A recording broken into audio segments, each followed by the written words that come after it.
4K HDR. Apple makes that very clear with the product's name being Apple TV 4K. If we take a quick look inside the box, we'll find the same Apple TV remote with the exception of the menu button that has a white elevated ring around it to help you differentiate it from the other buttons simply by touch. And there is the same looking rounded rectangular Apple TV as the previous generation. Underneath, there's some Apple TV paperwork and a get started guide. There's also a USB lightning cable used for charging the remote included in the box. Last but not least, there is the AC power cable for powering the Apple TV. Unfortunately, there is no HDMI or Ethernet cable included in the box. We'll see that the only ports are the power port, HDMI, and gigabit Ethernet port, which has made a return, thankfully.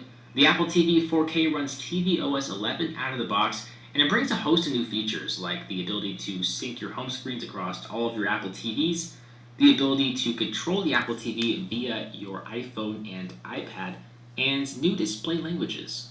Now we'll see a very familiar aesthetic when scrolling through the TV for the very first time.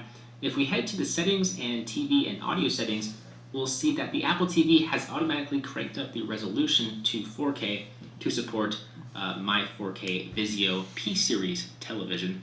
The Apple TV 4K does support Dolby Vision and HDR10, and it will eventually support Dolby Atmos, but it does not support it out of the box. What's also neat is you can buy select 4K movies for $20 and rent them for $5. It only applies to select studios. Disney and Marvel movies are not available in 4K right now, unfortunately.